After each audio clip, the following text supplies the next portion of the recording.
ഞാൻ doctor Rajesh V Pillai, consultant orthopaedic trauma and joint replacement surgeon, KIMS hospital Thiruvananthapuram. വളരെ സാധാരണമായി കാണുന്ന ഒരു കണ്ടീഷനാണ് മസിൽ ക്രാംസ്.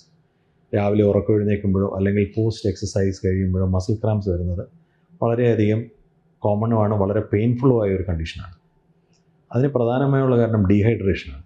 വെള്ളം കുടിക്കുന്നത് കുറവാണെങ്കിൽ, പ്രത്യേകിച്ചും തലേ ദിവസം രാത്രിയിൽ ഒരുപാട് സ്വെറ്റ് ചെയ്യുകയോ അല്ലെങ്കിൽ ആൽക്കഹോൾ ഉപയോഗിച്ചിട്ടുള്ള post next day morning dehydration ഉണ്ടാവുകയോ ചെയ്യുന്നത് മസിൽ ക്രാംസ് ഉണ്ടാക്കാൻ വളരെയധികം സാധ്യത ഉണ്ടാക്കുന്നു.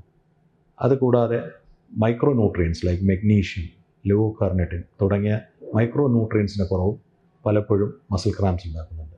എക്സസൈസ്, ഡീഹൈഡ്രേഷൻ, ഇതാണ് യൂഷ്വലി കാണുന്ന കാരണങ്ങൾ. ടെൻഡർ കോക്കനട്ട്, ബനാനാസ് തുടങ്ങിയ ആഹാര സാധനങ്ങളിൽ പൊട്ടാഷ്യം, മാഗ്നീഷ്യം തുടങ്ങിയ മൈക്രോ ന്യൂട്രിയൻസ് ഉണ്ടാവുകയും അത് മസിൽ ക്രാംസിനെ വളരെയധികം പ്രിവെൻറ്റ് ചെയ്യാനും സഹായിക്കുന്നു.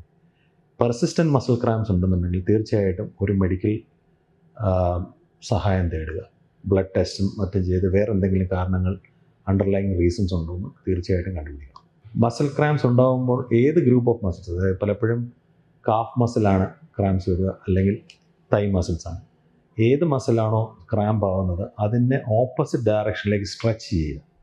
അതായത് കാഫ് മസിൽ സ്ട്രെച്ച് ചെയ്യാനായിട്ട് പാദം മുകളിലേക്ക് പൊക്കുകയാണ് വേണ്ടത്.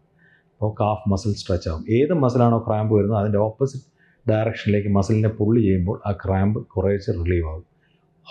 ഹീറ്റ് വെക്കുന്നതും ക്രാംസിന് നല്ലതാണ്. ഐസ് വെക്കുന്നത് പ്രയോജനം ഉണ്ടാവില്ല. ഹീറ്റ് തീർച്ചയായിട്ടും ക്രാംസിന് ഹെൽപ്ഫുള്ളാണ്.